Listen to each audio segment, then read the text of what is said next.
Let's get ready to suck it!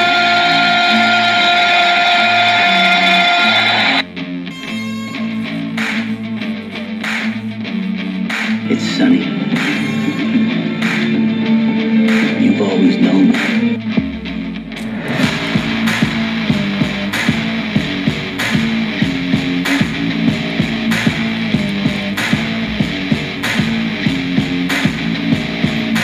Drop the gun and get on the ground.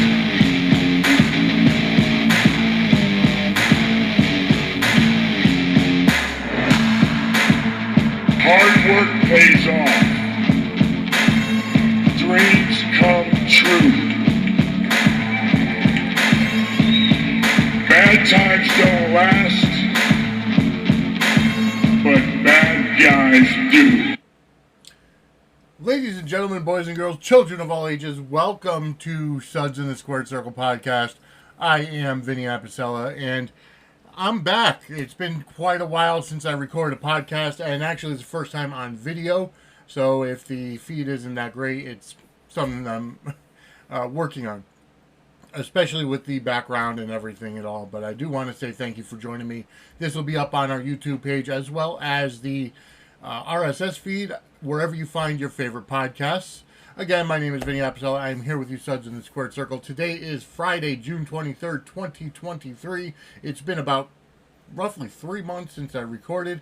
It's been a hectic time, and I do apologize for not staying consistent, but I guarantee you this episode is just the beginning of a brand new era in Suds in the Squared Circle. And big news to drop with you right here.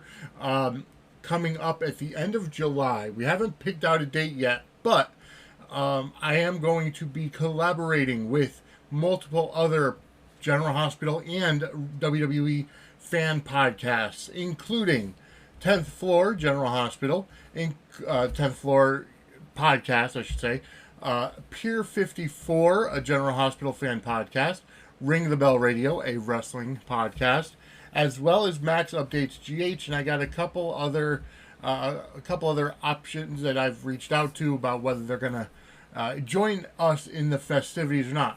Here's what we're gonna do.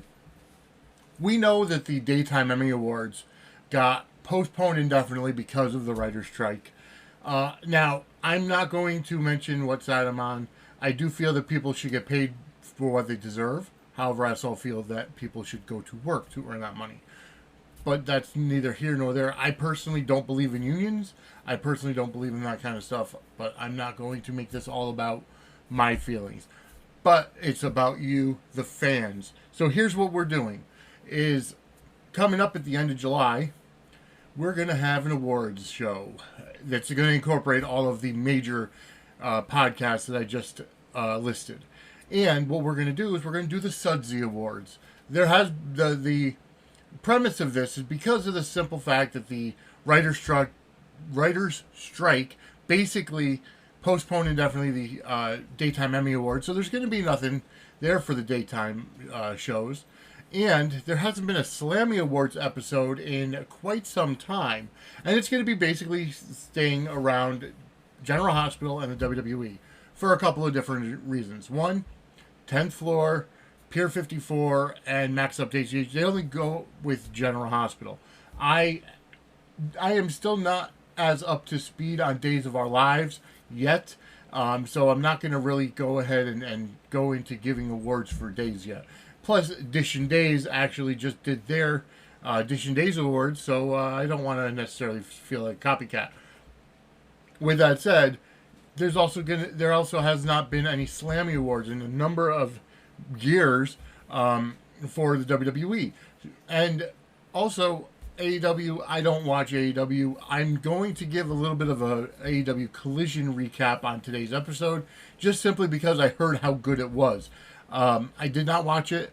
I have listened to the reviews and the recaps, and for people that actually like, I heard that it was a much different presentation than AEW Dynamite. I got a bad taste in my mouth, but here's the deal. I'm willing to open my mind and pay attention to AEW Collision, especially if it's a better quality wrestling program than Dynamite. So, The Sudsy Awards coming up at the end of July. Haven't really picked out a date yet. We'll all keep you posted on that date. And like I said, it's going to include. It's a collaboration effort with 10th Floor General Hospital podcast, 10th Floor podcast. Also, Pier 54, a General Hospital fan podcast. Ring the Bell Radio, a wrestling podcast, as well as Max Updates GH, his family. It's not obviously him. He will obviously present the award, be involved, but it's more his parents. But we all know the situation there. And of course, Suds in the Squared Circle.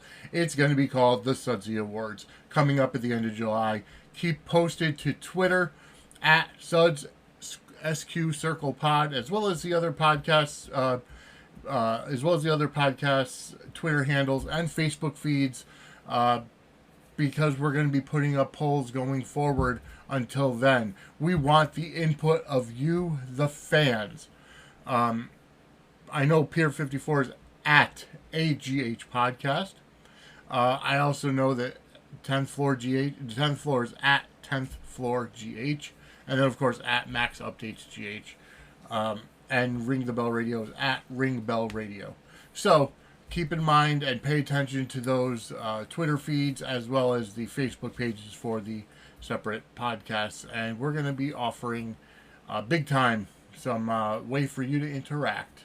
I can't guarantee that we'll get any actual celebrities or stars on the show to accept their awards, but it's going to be something fun and just to pay attention. And I'm working on making sure that it's video. Even if I have to edit everything together myself, which I probably will end up doing, we'll take care of that for you. So I want to say thank you for listening. Again, my name is Vinny Apsella. This is Suds in the Squared Circle podcast for Friday, June 23rd, 2023. A lot has gone on. I'm not going to be able to get to it all, but we're going to go over what the biggest thing right now is the WWE, the Bloodline storyline. The Bloodline has blown apart.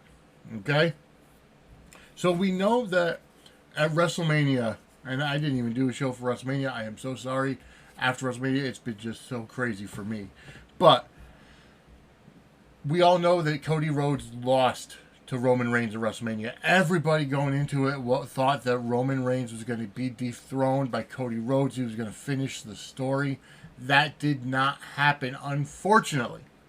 So with that said, we did get to a point where, you know, nobody knows what's going on. We know on the Monday After Raw, Cody Rhodes got attacked by the Beast, Brock Lesnar. We know that going into Backlash, Brock and Cody faced off in Puerto Rico. So basically, at Backlash, Cody Rhodes squeaked out a victory. He had him in the Kimura lock, but Cody shifted his weight and pinned Brock 1, 2, 3. Okay, and yeah, this is going a little bit away from the Bloodline, but it's Cody.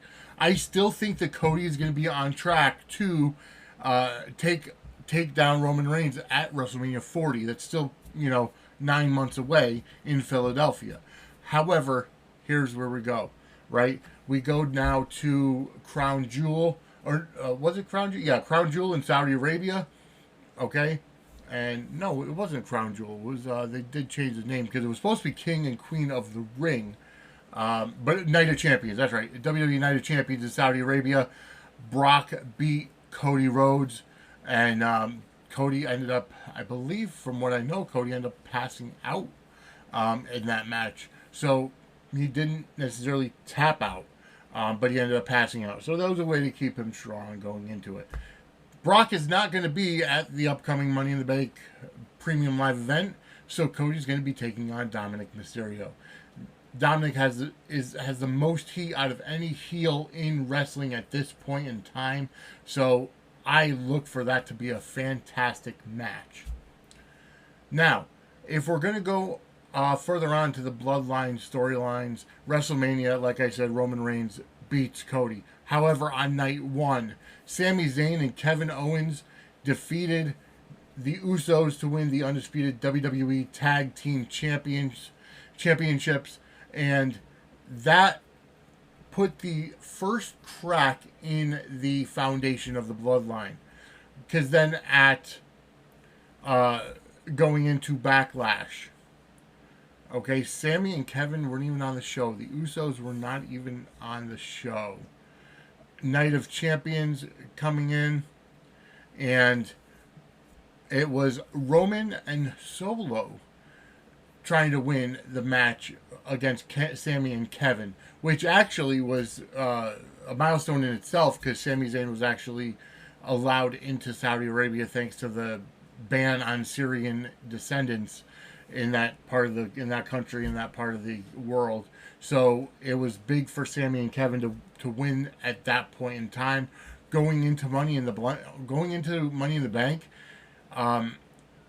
we actually saw how Jimmy Uso turned on Roman Reigns at the end of the Night of Champions. At the end of the night, no, not even at the end of the Night of Champions. It was actually the next week on SmackDown when Roman actually confronted the Usos, because the Usos came out, and that was one of the reasons why that Sammy and Kevin ended up winning at Night of Champions. So then we had Roman basically verbally berate the Usos, and Jimmy finally stood up for himself and said that he was out.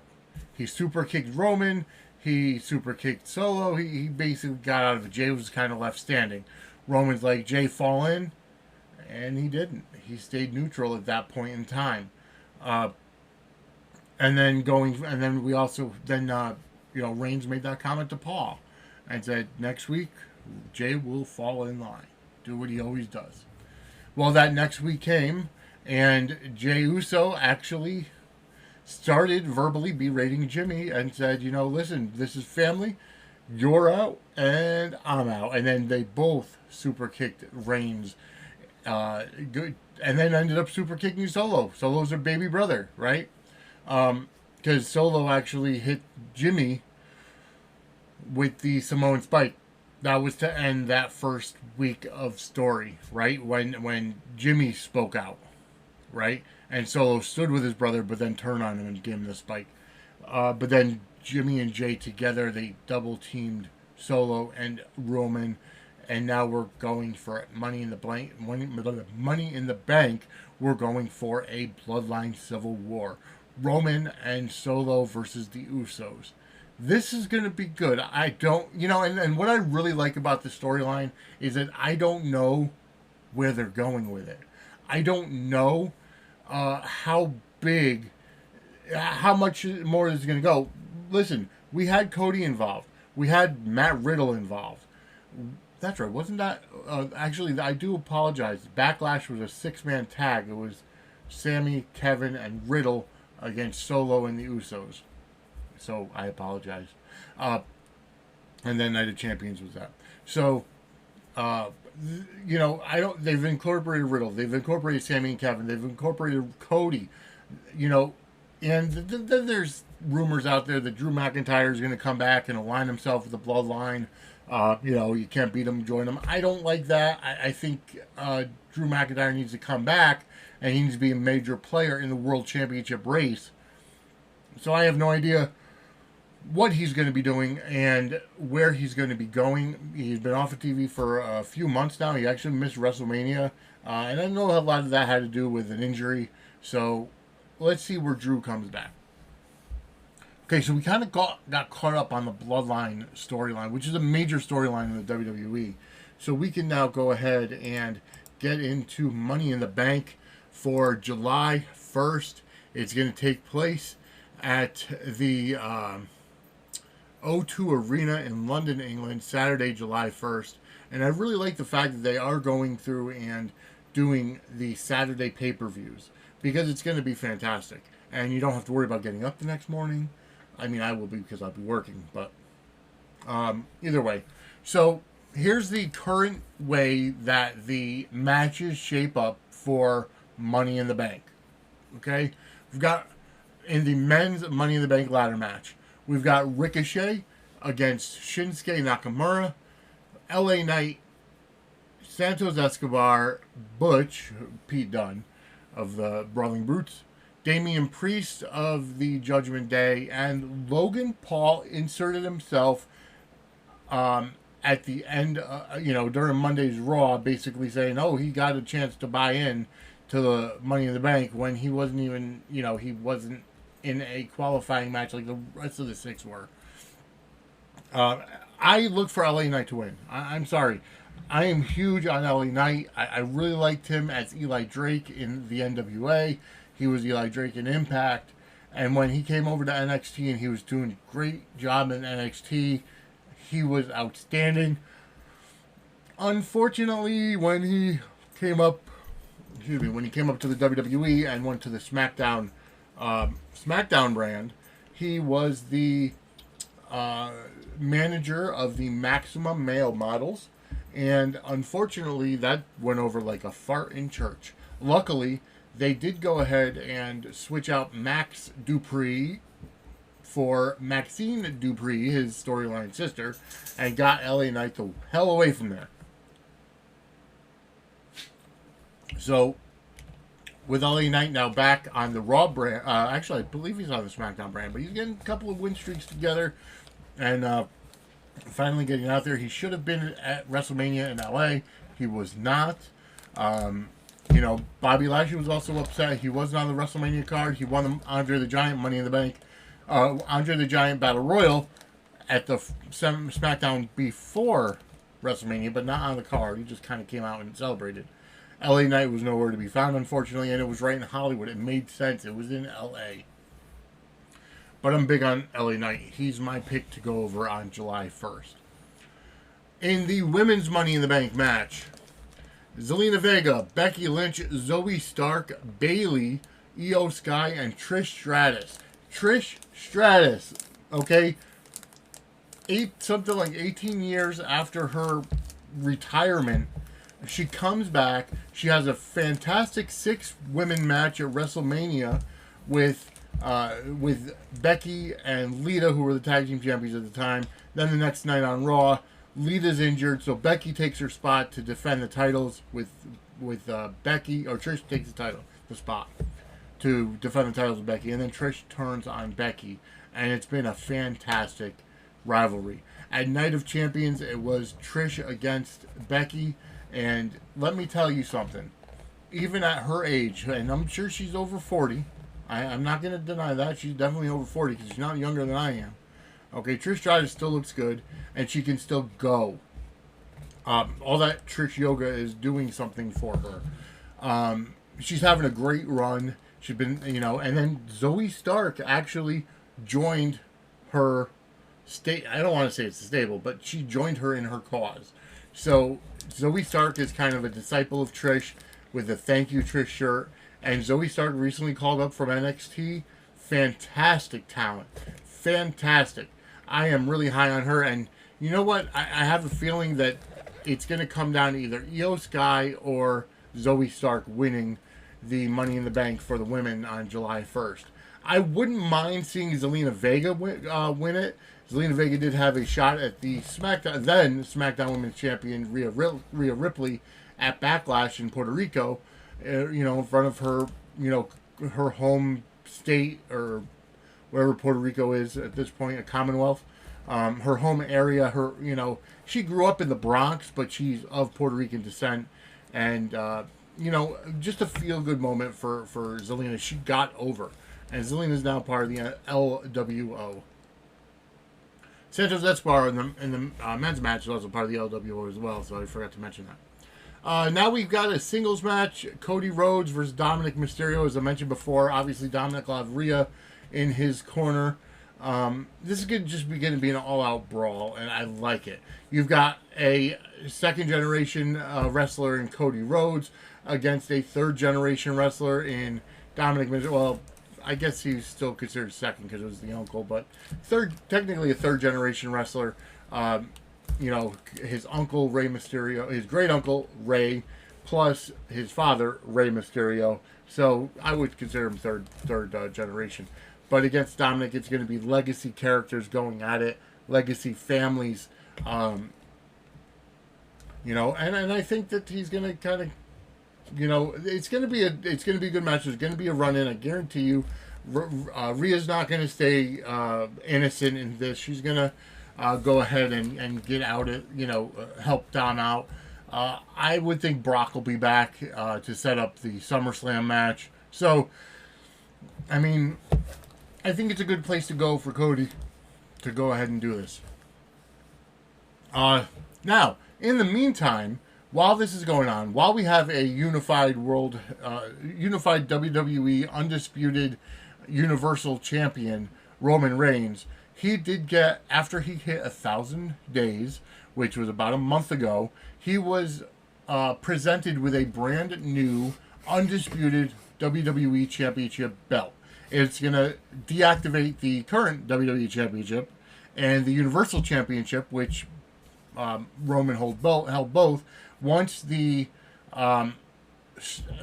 reign of Roman ends, they're going to have this be a brand new lineage. It's not going to date back to the original WWE lineage. It's not going to date back to the it's going to date back to the WWE lineage, not the Universal title.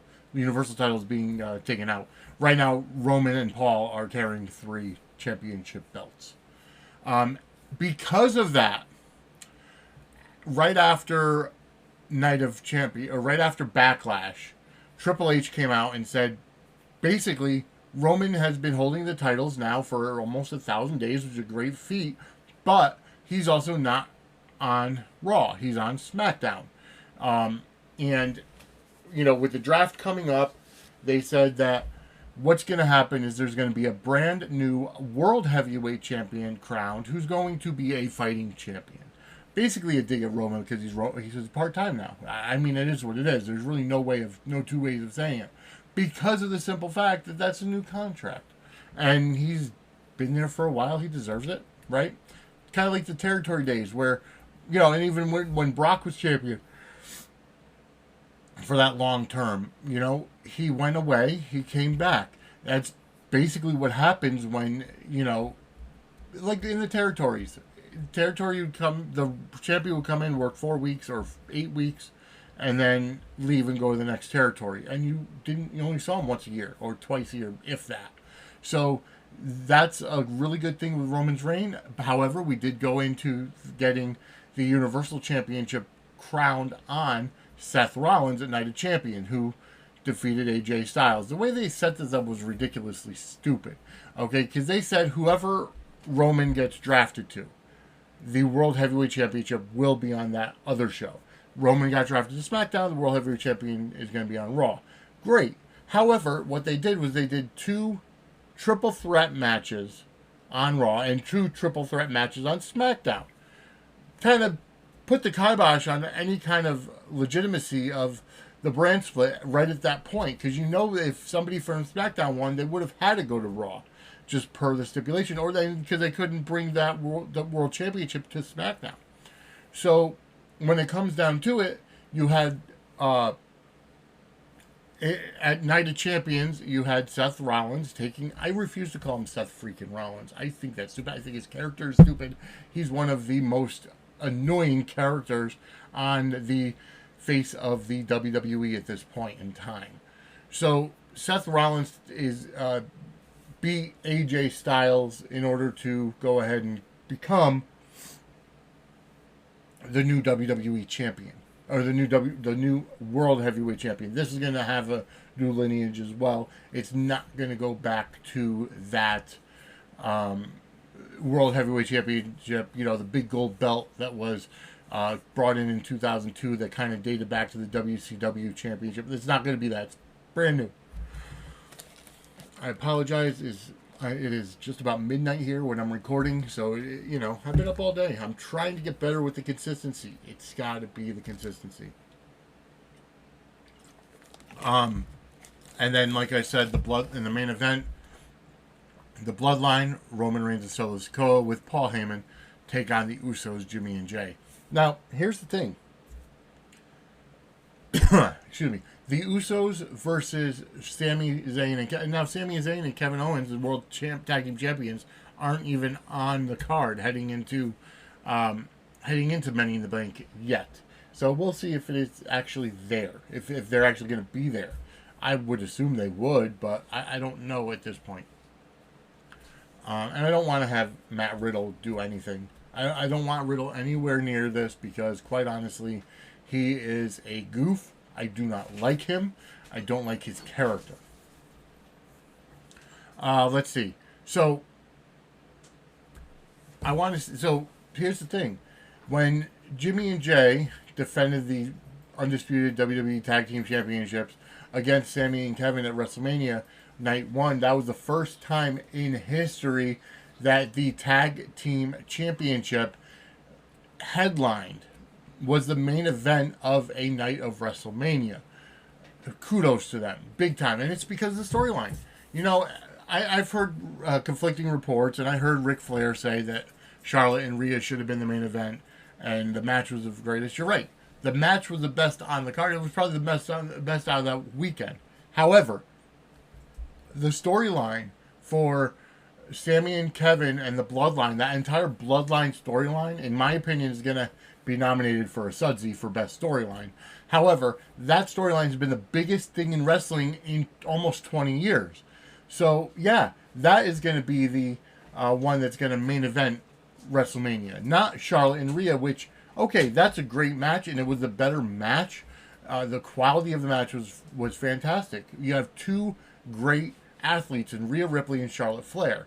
However, they're not going to main event because they don't have the story behind it. Yes, they do have a story. Yes, they do have history because they did fight in the COVID mania. And Charlotte won. But it was Rhea's time to win now, and that's why that did not main event on WrestleMania Night 1. Okay, so, and then I think that the Bloodline Civil War is what it's being called, is going to headline Money in the Bank on July 1st as well.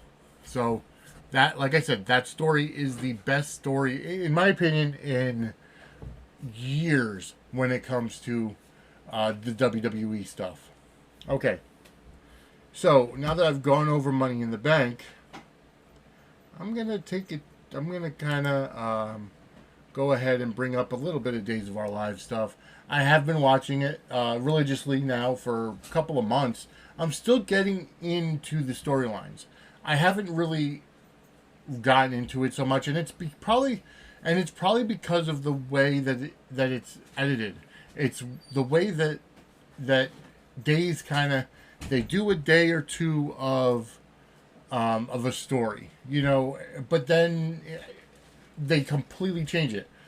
Like, they won't go 5, 6, 7 days of one story. They'll go 2 days, and then they'll go maybe 3 days, and then they'll go to some 3 completely different storylines. Instead of, you know, at least keeping one for the continuity, no, they'll go to 3 different ones. So it's kind of hard for me to keep up with it, because as I'm getting into a storyline, after like a 3-day arc or whatever, and building up for it, like currently in Salem, the mayor, Abe, has been kidnapped by this nurse, and you know, we still don't know why. Like, we know that she doesn't have the money. We know that she's probably going to get a ransom, but why did she go ahead and take him out of the hospital? And the fact that the cops in Salem are probably the Salem PD is probably worse than the Port Charles PD at this point in time. They didn't even look at the, like, they got all their witness statements and everything, but they didn't look at the cameras, the security cameras from the hospital. Like, there should be cameras when people are going on and off every elevator or going out at every entrance, right? So I think they're finally onto her, but it's been a while. You know, it's been about a month or so. So they're getting to the point now where it's a very slow-moving storyline, which I'm all for slow burn storylines. I love it in the WWE. I love it in General Hospital. I like to be able to get deeply emotionally involved in the stories so that I know that either A, I can't predict what's going on and what's coming next, but also to the fact that I want to enjoy it. I want to get into the stories, like a nice meaty storyline. Not many you know, Days of Our Lives, like I said, Days is tough like that because you'll get, you know, 2 or 3 days of a specific story and the same 3 stories, or maybe one different or whatever. But then the 4th day, you're doing 3 brand new storylines, not brand new, but 3 different storylines that are referring back to 3 days before. And it's kind of like, oh, well, wait a minute, hold on. When did this start, or what's the timing there? So it's a little frustrating on the Days of Our Lives stuff. I do like, you know, having Steve Burton there as Harris Michaels, but I feel like he was kind of shoehorned in there.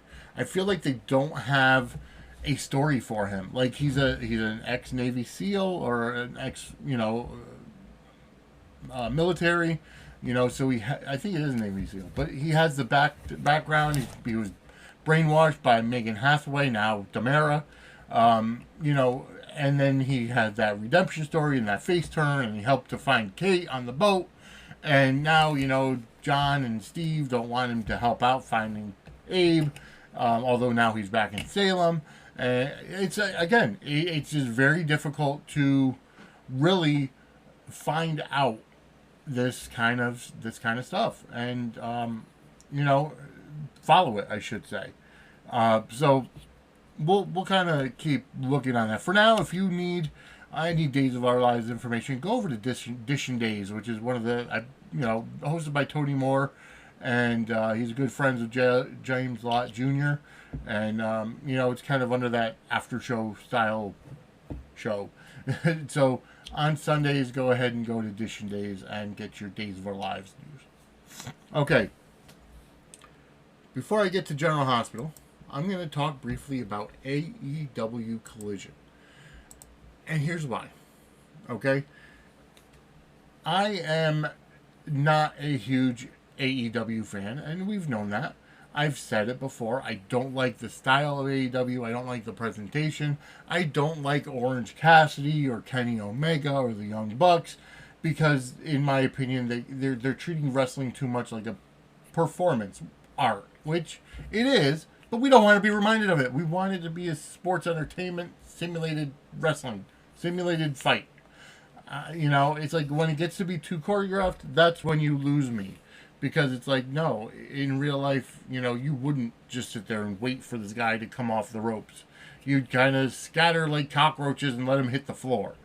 You know, so it's unrealistic to see 6 or 7 guys waiting for somebody to jump off the top rope onto them so they can catch them. It's just ridiculous. They go for high spots, not storyline. However, the biggest storyline that has come out of AEW, and I did bring it up, was Brawl Out.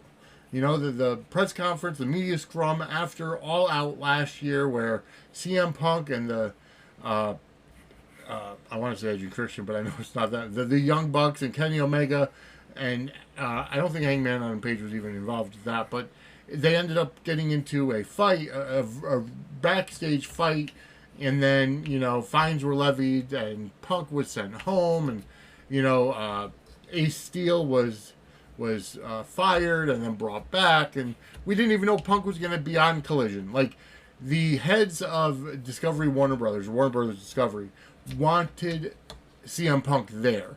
Like, they specifically said, we want CM Punk on Collision on Saturday night. He doesn't have to work with the Young Bucks. He doesn't have to work with Omega or Hangman, right? But the show, from what I've heard, from what I've seen, from all accounts that I've heard, was fantastic. CM Punk is back. He came out at the beginning to do a pipe bomb-esque style, you know, promo. He did, you know, they have a couple of cute little remarks against the Young Bucks, saying that, you know, he's all good and not cheap bucks or whatever. Couple slight digs. But here's the deal. So CM Punk did talk to Tony Khan. He talked to Tony, and he got to the point where they were able to mutually agree and come to the agreement that he's coming back.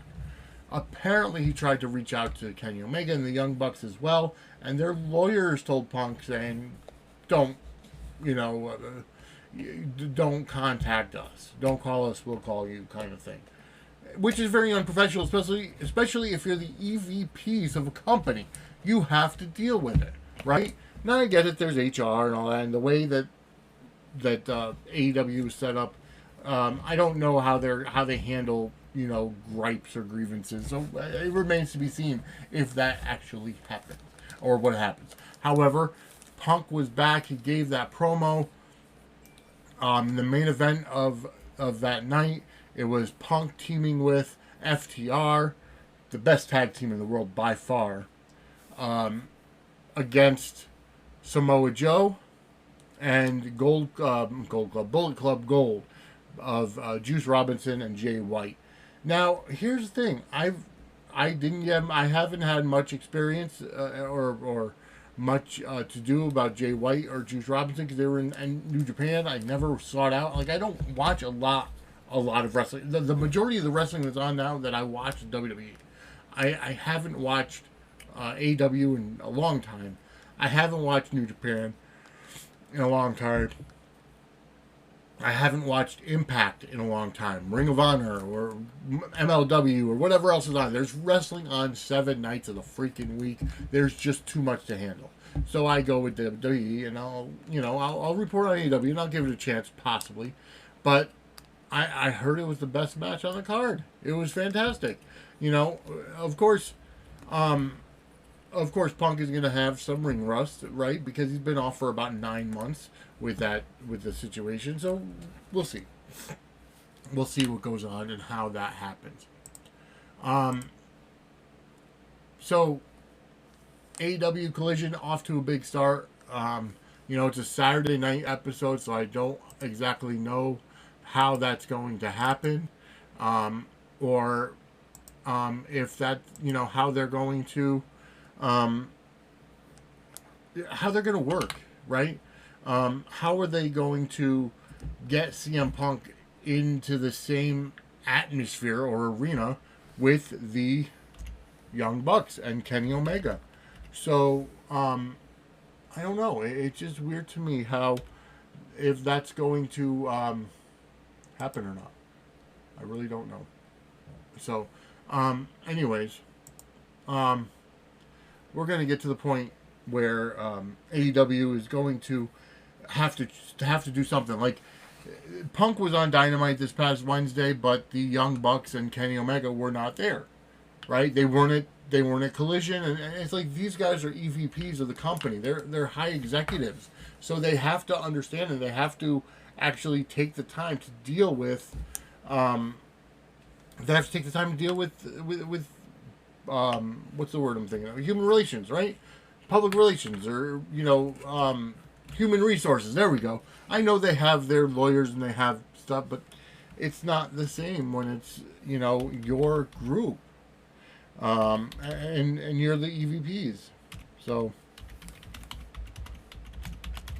okay, so I'm just trying to get logged into something here. I don't know if that's crud. That's not it. That's not it either. Why? Boy. I'll have to get that later. But anyways, I do apologize. I was trying to type and talk at the same time. So back to the more enjoyable stuff that I actually watch.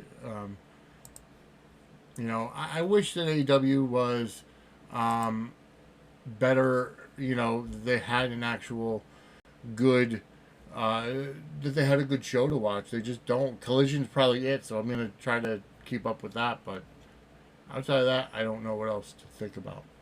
Okay. Moving on to GH, General Hospital. ABC, 2 p.m. daily. A lot has been going on. We had the conclusion to the Victor Cassadine story. Victor, kidnapping the boat, so to speak, the Haunted Star, with Spencer and Trina, unbeknownst to him, but Spencer and Liesel and Baby Ace all on board the boat, and then we saw Drew and Curtis go go rescue them with Anna and Valentine, and just a lot of working, and Laura, can't forget Laura, and Trina played a huge part in it as well until she got caught. Overall, great ending. I kind of wish Luke, Tony Gary came back as Luke, but there's just so much that he's retired. I get it. A lot to catch up on. I'm not going to go through it all. We also had the unfortunate passing of Jackie Zeman, who played Bobby Spencer, Nurse Bobby Spencer. That was about a month ago, so we should be getting close to an in memoriam or some kind of a remembrance episode. Unless, the ending of the Nurses Ball where they had that, kind of memory, that kind of celebration for Bobby, if they knew that she was, sick and close to passing. Nobody knew. It was kind of sudden for most of us as fans. But I don't know if that's going to happen or not. Nina. Nina has been up to her tricks, as you all know. She did call the SEC as an anonymous whistleblower about Drew and Carly with the insider trading. Kind of backfired in her face, as we saw today, to the point where Drew now gets 2 years in prison in Pentonville, instead of only the 6 months in a minimum security prison. The judge wanted to make a case out of him. He's a CEO. He's a rich guy, Quartermain family. He wanted to make sure that nobody's above the law. I get it. I don't like the fact that, I personally don't like the fact that a plea deal basically means nothing and a judge can overrule it, but those are the terms of the game. One thing I didn't like, though, and I don't know, it was never really explained as to why Sonny thought it was that the SEC was pressuring Carly and Drew to get to him.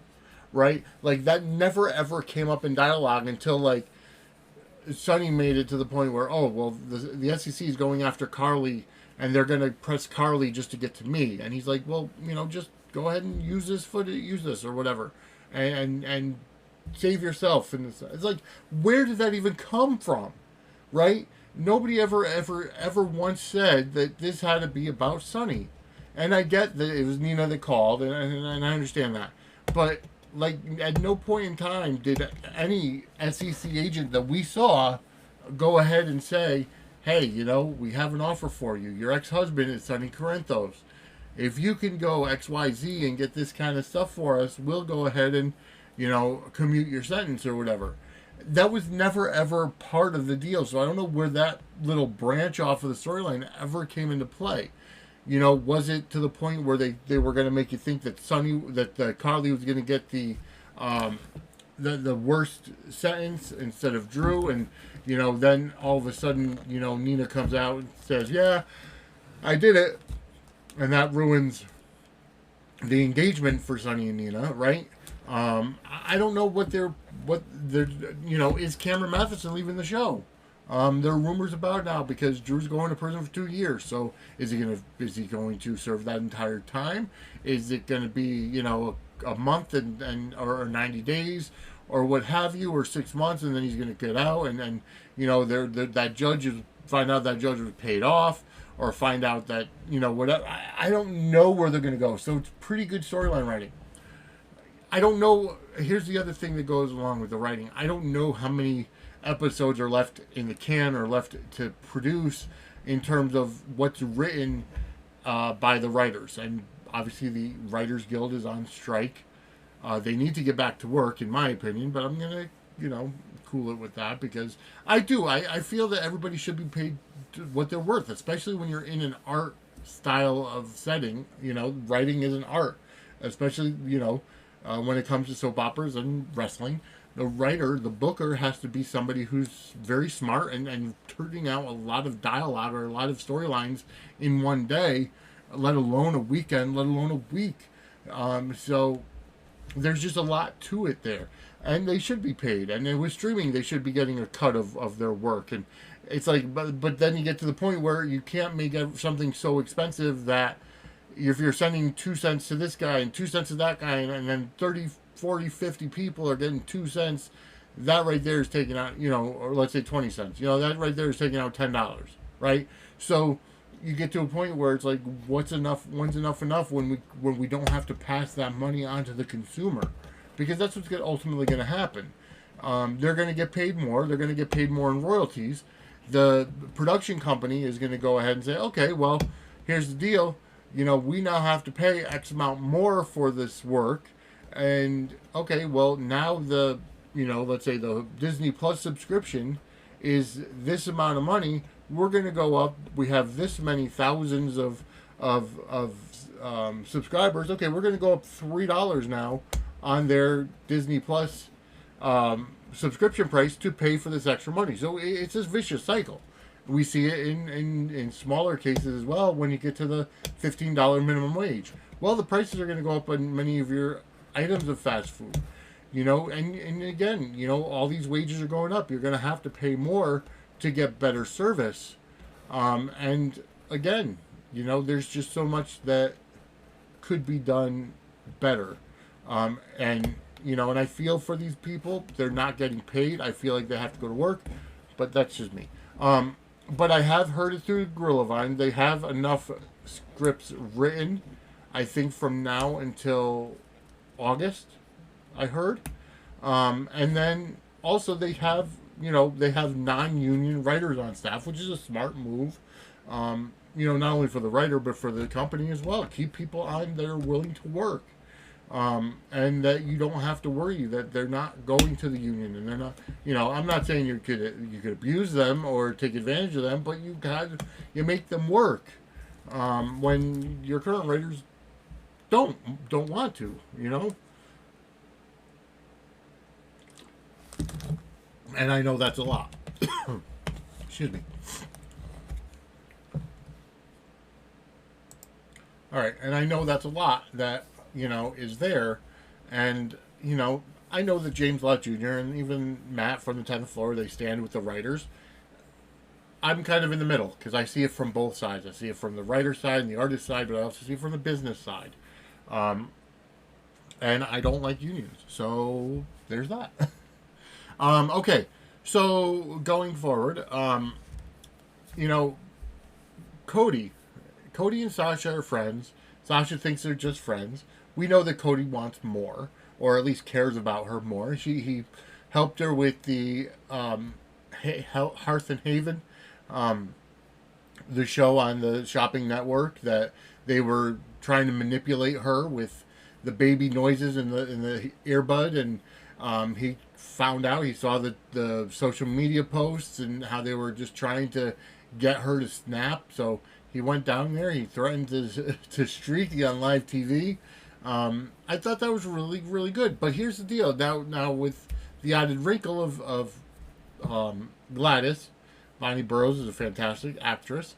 But Gladys is out there now, trying to... First off, she has framed him for stealing a bracelet that she was wearing at the nurses' ball, right? That was on loan and all this. So she's framing him for that because she doesn't want him close to Sasha, because she knows that he knows that she's planning on stealing Sasha's money to pay off her bill, her loan, her losses to Miss Wu, right? And it was finally revealed today that Cody's working for Miss Wu and trying to help kind of get the money, get more money to her. So Miss Wu kind of stepped in and kind of scolded them like two children and said, "Hey, Gladys, you're going to make these charges go away. You're going to make sure he doesn't go to prison, and that he's not charged with, whatever," right?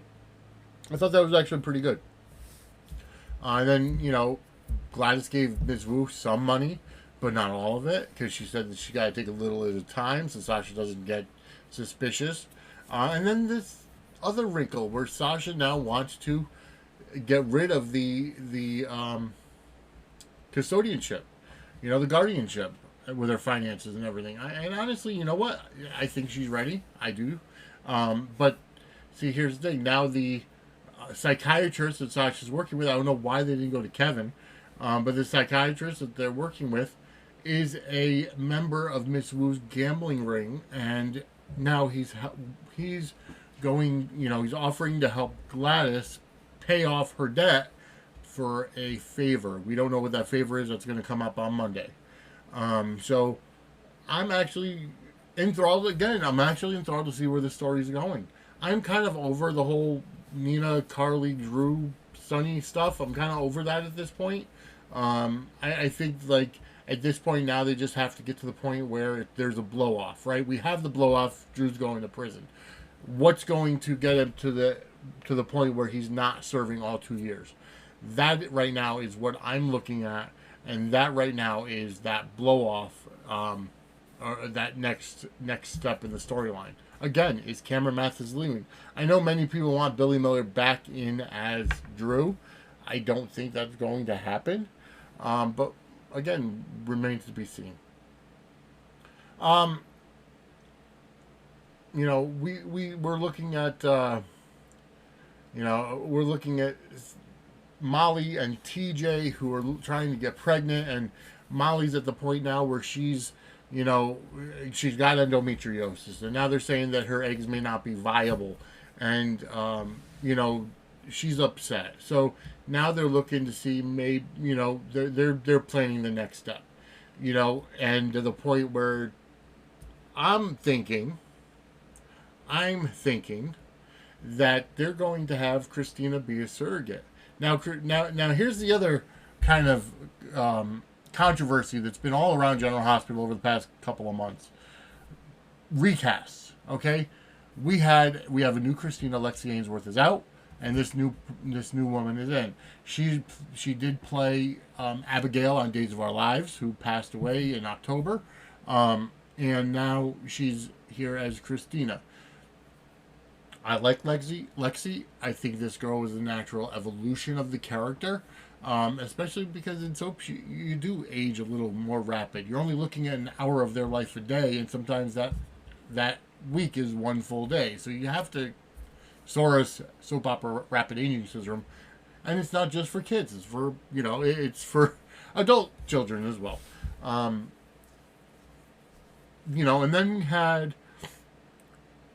then we had the unfortunate incident where Haley Poulos, who plays Molly, got into a very bad crash, ended up injuring somebody really badly, and had to go into rehab because she was drunk under a DUI. So she's been off the show now while she's in rehab. So they had to recast Molly as well, who's been knocking it out of the park. And to be completely honest with you, I think the new Molly is actually a better fit for the character. I think, I don't get me wrong, I think the world of Haley Marie Poulos, she's been in that Molly role for quite a number of years, over a decade at this point. We've seen her grow up. We've seen a recast of TJ, right? Taquan Richmond was the first TJ. Then there was a guy that was in there for about a week as TJ, and then now Taj Bello took over, and just seeing that natural evolution of that character, I think it was time even for a permanent recast for Molly. And this new girl is knocking it out of the park. I think Haley Poulos still has that I don't want to say innocent girl, that teenage, and I know she's in her 20s, but I think she's just a teenage, she's got that teenage whiny voice, just isn't somebody that's going to be taken seriously, and it's sad. I think this new character of Molly is someone they actually should keep. And I'll give, I was, a lot of people are just so against change. They were against when they brought in M. Ryland to play Lulu instead of Julie Marie Berman. And Julie Berman wanted to do other stuff. It's like, yes, they're legacy characters. You have Jeannie Francis who plays Laura. She was there for a number of years. Then she took some time away. They never recasted her, and she came back. But when you're critical to a storyline or a quote-unquote power couple like Lulu and Dante, you need to have somebody there. Now, Lulu's obviously not on canvas because she, based on the, that floating rib bomb, explosion, she's been in a coma for the past number of years. So, again, it's like, and I think it's going on to, I want to say 2 years now, or 3 years after, because it was in 2020, like when they had that explosion. So, yeah, she's been off the canvas for about 3 years now. Dante's moved on with Sam. Dante and Lulu are divorced. Will they bring Lulu back? Will it be Em Rowland? Will it be Julie Marie Berman? It depends on what else they're doing in their career, in their life. Not everybody wants to stay as a soap actor. You get paid a lot less. I mean, could you imagine, when you had James Franco playing Franco, I know that he was there for a couple of cameo appearances, but I'm sure he was making big money. For those, let's say handful of episodes that he was on, he probably made more if he actually made money. Maybe he decided to do it for free because he wanted to be a part of General Hospital. I don't know. I don't know. I can't comment to that. But recasts happen. Stuff happens. Ingo Rademacher and Steve Burton left General Hospital because of that ridiculous vaccine mandate back in November of 2021. So, they've been off the canvas. Ingo sued for wrongful termination or whatever. He lost, unfortunately. I would love to see Jax come back. I would love to see Ingo come back. I would love to see for Steve come back. Now that Disney dropped that mandate, Steve Burton and Ingo Rademacher could potentially come back to Port Charles, but to General Hospital. And under the bridge, bygones be bygones. If you know what's best for business. Here's the thing. How many times has somebody sued the WWE or Vince McMahon and they ended up coming back to the WWE because it was what's best for the fans or best for business? Now, will Jax necessarily fit into the canvas now? I don't know, maybe. But with Jocelyn falling head over heels in love with Dex and Dex's situation with Sonny, and yeah, I could see. And now with Nina's going to need someone to confide in my opinion, when all the shit hits the fan. So yeah, bring Jax back. I think that might be a really good idea. So, I think that would be cool. Will it happen? I don't know. Will Frank Valentini, will the higher-ups at ABC say, hey, I know he sued us, but we won? I think it's time to kind of let bygones be bygones. Let's bring him back. The fans want him back. He's got a role. There's a legitimate reason for him to be here. I mean, how many times did the Ultimate Warrior, before he passed, have, be at odds with with Vince? Or, Bruno Sammartino, or the Macho Man Randy Savage, or, so many other... Jeff Jarrett. I mean, Jeff Jarrett was fired publicly on the very last Nitro during the crossover event, and he didn't come back for almost 20 years. 16 years. So it is a possibility that, Vince does, say what's best for business. Will Disney? Will ABC? I don't know. It's a possibility. Anyways, I've been at this for about an hour now, and I see the quality of the video is not at where it should be, so I have to work on that. And it may be, I don't know, I'm not going to buy another computer, but who knows how I'm going to take care of this. But anyways, this will not only be on the main YouTube channel, youtube.com. I don't even have that. Hold on. Okay, so, yeah, so let's go ahead and get this up there to the main YouTube channel, which is, let's see, subscribe to youtube.com/@Suds and the Squared Circle. You can go ahead and like and follow on Facebook, facebook.com/Suds and Squared Circle. Follow on Twitter with the for the show is @SudsSQ Circle Pod, and then mine is @ViApicella_Suds. Follow on TikTok @Suds_squared_circle. Follow on Instagram @Suds and Squared Circle. Email me, Vinny, VINNIE, @SudsandSquaredCircle.com. Go to the website, www.SudsandSquaredCircle.com, and buy our merch at SudsSquareCircle.threadless.com. And then, like I said, stay tuned for the end of July, where it's going to be the Sudsy Awards coming up. Thank you, everybody, for watching and listening. My name is Vinny Apicella.